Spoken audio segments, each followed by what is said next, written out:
சொந்தங்களுக்கு வணக்கம். மீண்டும் அனைவரை சந்திப்பதில் மிக்க மகிழ்ச்சி.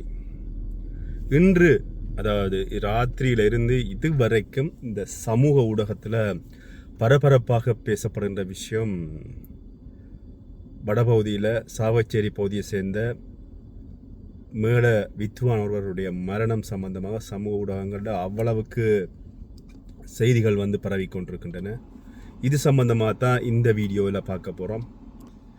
நான் தேடி பார்த்த அளவில் கிடைச்ச தகவலின் அடிப்படையில் இந்த விஷயத்தில் என்ன நடந்தது அப்படின்றத நான் உங்களோடு பகிர்ந்து விடுறேன். அதுக்கு முன்பதாக என்னுடைய சேனலுக்கு புதிதாக வருபவர்கள் என்னுடைய சேனலை சப்ஸ்கிரைப் பண்ணுங்கள், லைக் பண்ணுங்கள், கமெண்ட் பண்ணி ஆதரவு தாங்க அப்படின்னு சொல்லி கேட்டுக்கொண்டு, இந்த அண்மை காலங்களாக சமூக ஊடகத்தில் பரவலாக எல்லா சமூக ஊடகங்கள்லையும் இல்லை, இந்த ஒரு சில சமூக ஊடகங்கள் அல்லது அவர்களுடைய தனிப்பட்ட சமூக ஊடகங்களில் காணக்கூடிய ஒரு விஷயம் இந்த கோவிலில் தவில் வித்துவான்கள், நாதஸ்வர வித்துவான்கள், குறிப்பாக எங்களுடைய வடபகுதி தவில் வித்துவான்கள், நாதஸ்வர வித்துவான்கள் எல்லாரும் அவர்கள் போட்டி போட்டு சபையில் அல்லது கோயில் திருவிழாக்களில் தங்களுடைய கச்சேரிகளை முன்வைக்கிறது நீங்கள் பார்த்துருப்பீங்க. அநேகமாக இந்த ரீல்ஸ் அப்படின்னு சொல்லுவோம், யூடியூப் ரீல்ஸாக இருக்கலாம், அல்லது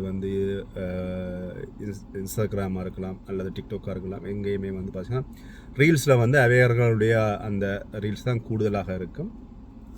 இதில் குறிப்பாக பார்த்திங்கன்னா இந்த சிறுவர்கள் அப்படின்னு சொல்லி 18 வயசுக்கு உட்பட்ட சிறுவர்களை கூட இதில் கலந்து கொண்டு இவர்கள் தங்களுடைய தவில் வித்தையை வாசிப்பது, நாதஸ்வர வித்தையை காட்டுவது, இவ்வாறான சம்பவங்களை சமூக ஊடகத்தில் காணக்கூடியதாக இருந்தது.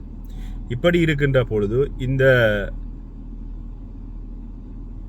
தவில் வித்துவான் சச்சின் என்கின்ற நபர் பார்த்தீங்கன்னா மரணமாகி இருக்கிறார். இவருடைய மரணத்தில் இதுவரைக்கும் சர்ச்சைகளான கருத்துக்கள் இடம்பெற்று கொண்டிருந்தது. இதில் இந்த குறிப்பிட்ட சச்சின் என்று சொல்லப்படுகின்ற நபர் 17 வயசுக்கு உட்பட்ட ஒரு சிறுவர். இவருடைய தந்தை ஒரு தவில் வித்துவான். அவரோடு சேர்ந்து மகனுமாக சிறு வயதிலிருந்து இவர்கள் இந்த தவில் வித்தியை தவில் கச்சேரிகளுக்கு இவர் போய் வாசிக்கிறது இவர் வழக்கமாக கொண்டிருந்தார். அண்மையில் 17 வயசு அப்படின்ற பொழுது சமூக ஊடகங்களில் இவருடைய இந்த சமூக வலைத்தளங்களில் இவருடைய தவில் கச்சேரிகள் பகிரப்பட்டிருந்தன. நிறைய பேர் அதுக்கு பார்வையாளர்களாகவே நிறைய பேர் இருந்தார்கள். அதில் நிறைய பார்வையாளர்கள் பார்த்தீங்கன்னு சொன்னால் அவருக்கு ஆதரவாக கருத்திடுவார்கள். அப்படின்றதை தாண்டி கோயில்கள்லையும் பார்த்தீங்கன்னா இவர்களுடைய தவில் வாசிப்பை பார்ப்பதற்கு நிறைய பேர் அங்கே மக்கள் கூட்டம் அலைமோதியது அப்படின்னு சொல்லலாம். 8 வயசுலேருந்து இந்த சிறுவர் வாசிக்கிறார். இவர் தன்னுடைய உயிர் இவரை விட்டு பிரிகின்ற பொழுது 17 வயசு. இவர் சொந்த இடம் ராசபாத வீதி, கோப்பாய் வடக்கு. பெயர் பிரசாந்த் சச்சின் அப்படின்னு சொல்லப்பட்டிருக்கிறது. இவர் ஏனைய கலைஞர்களைப் போல் தவில் வாசிப்பதை விட தனக்கென புதிய நுணுக்கத்தை கையாண்டு தவில் வாசிப்பதில் சிறப்பு தேர்ச்சி பெற்றவர் அப்படின்னு சொல்லப்படுகிறது. இதில் ஒரு விஷயத்தை நான் குறிப்பிட வேண்டும். இந்த சிறுவர் உழைப்பு அல்லது சிறுவர்களை வேலைக்கு அமர்த்துதல் அப்படின்னு ஒரு பிரச்சனை இருக்குது. இலங்கையில் சட்டம் அப்படின்னு தெரியாது. வெளிநாடுகளில் சிறுவர்களை வேலைக்கு அமர்த்த முடியாது. இவர்கள் சிறு வயதிலேருந்து இவர்கள் தவில் வாசிக்கிற அல்லது நாதஸ்வரம் வாசிக்க போகிறார்கள் சொன்னால் எப்படி அந்த சட்டம் ஏற்றுக்கொள்கிறது அப்படின்னு எனக்கு தெரியல. உண்மையில் அது பிழையான ஒரு விஷயம். ஆனால் இவர்கள் இந்த நாதஸ்வர வித்துவான்கள் அவர்கள் சிறு வயதிலேருந்து அவர்கள் தங்களோட பிள்ளைகளை பழக்கி விடுவதை நாங்கள் காணக்கூடியதாக இருந்தது. இந்த சம்பவம், அதாவது இந்த குறிப்பிட்ட இந்த சிறுவன் இழக்கின்ற இந்த சம்பவத்தை தினத்தில் ஆண்டு வருஷம் புங்குடுதீவில் இருக்கின்ற ஒரு ஆலயத்துக்கு தவில் கச்சேரிக்கு சென்று விட்டு வீடு வந்திருக்கிறாரு. வீடு வந்ததுக்கு பின்னர் அச்சுவேரியில் உள்ள ஆலயம் ஒன்றுக்கு தவில் கச்சேரிக்கு செல்ல வேண்டி அவருக்கு புக் பண்ணப்பட்டிருந்தது. தந்தையாரும் அதே துறையில் இருப்பதனால தந்தையார் இவரை அங்கே போகிறதுக்கு அழைச்சிருக்கிறார் அப்படின்னு சொல்லி ஒரு ஊடகத்தில் செய்தி வெளியிட்டிருக்கிறது. அந்த நேரத்தில் குறிப்பிட்ட இவர், அதாவது அந்த சச்சிரன்கள் சொல்லவர் பார்த்தீங்கன்னா மறுப்பு தெரிவித்தது மட்டுமில்லாமல் இவருடைய தந்தையாரோடு முரண்பாடு அவர்களுக்குள்ள ஏற்பட்டது அப்படின்னு சொல்லியும் ஒரு கதை சொல்லப்படுறது. இதேவேளை பார்த்தீங்கன்னா பருத்துறையில் இருக்கின்ற ஒரு 27 வயதுடைய ஒரு தவில் கலைஞர்களுக்கும் இவருக்கும் இடையிலே பார்த்தீங்க சொன்னால் பிரச்சனை ஒன்று நிலவி வந்ததாகவும் விசாரணைகளில் தெரிய வந்திருக்கிறது. ஆனால் ஊடகங்களில் 3 விதமான செய்திகள் பகிரப்பட்டிருக்கின்றன. ஒரு ஊடகத்தில் குறிப்பிட்ட இந்த சச்சின் என்று சொல்லப்படுபவர் நேற்று மாலை அதிவேகமாக வாகனம் மோட்டார் பைக்கில் சென்ற பொழுது அது வந்து ஸ்பீட் கண்ட்ரோல் இல்லாமல் போய் மோதி அதனால் மரணம் ஏற்பட்டது அப்படின்ற ஒரு ஊடகத்தில் வந்து ஒரு செய்தி வெளியாகி இருந்தது.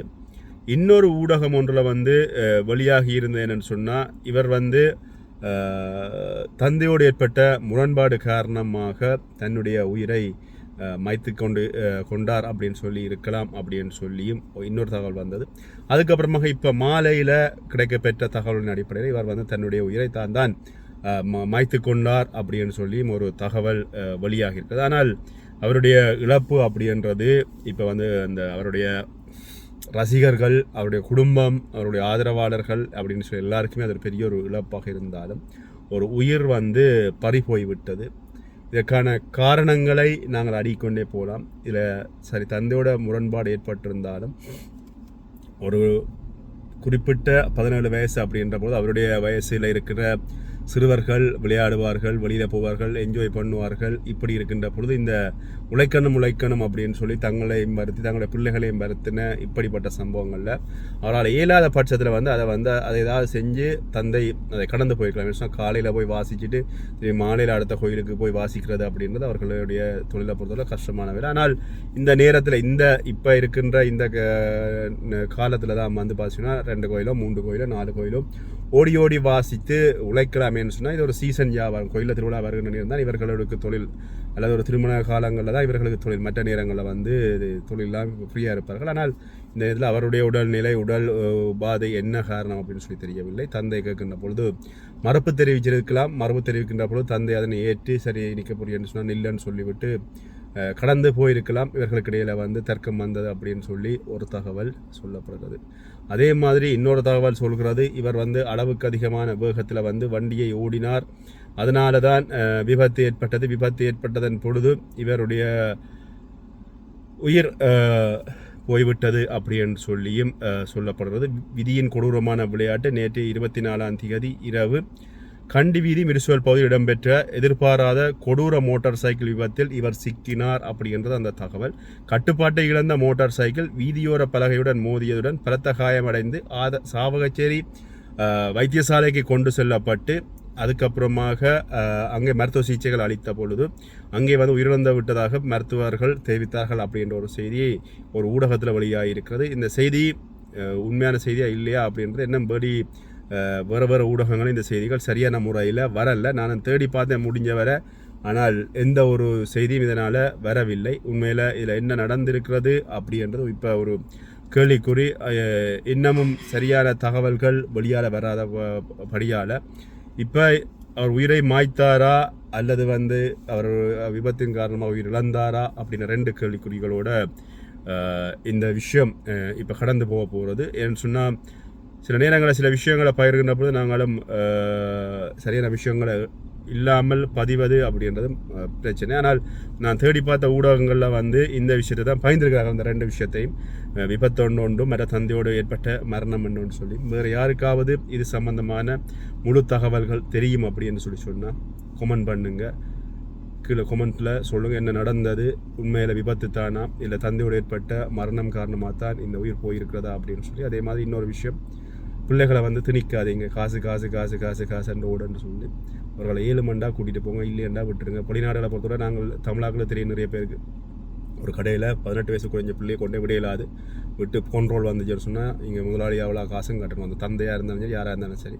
18 வயசுக்கு மேற்பட்ட பிள்ளையாக இருந்தாலும் சரி, அதை வந்து பதிவுக்கு உட்படுத்தி வந்து நாங்கள் தொழில்கள் இடங்களில் வச்சுருக்கணும். அப்படித்தான், அதனால் எல்லாருக்குமே தெரியும். ஆனால் இலங்கையில் இவர்களுடைய தொழிலில் வந்து இப்போ நிறைய சிறுவர்கள் வாசிக்கிறார்கள். இது சட்டத்தின்படி குற்றமாக இல்லையா தெரியலை. ஆனால் இந்த விஷயத்தை தயவு செஞ்சு காசுக்காக ஒரு குழந்தைய கூட்டிக் கொண்டு ஒரு இடத்த வாசித்தா காணும், 2வது இடத்த 3 இடத்த வாசித்து உழைக்கிறோம் என்கின்ற பேரில் நீங்கள் வேறு ஆக்களை சந்தர்ப்பம் கொடுக்காமல் உங்களோட பிள்ளைகளை கலையை உருட்டுறோம் என்கின்ற பேரில் அவர்களை வதைத்தெடுக்கிறீர்கள் அப்படின்னு தான் உண்மை. இது நான் சொல்வது பிள்ளையாக இருந்தால் யாராவது கமெண்ட் பண்ணுங்கள். நன்றி. மீண்டும் வீடியோ சந்திக்கிறேன்.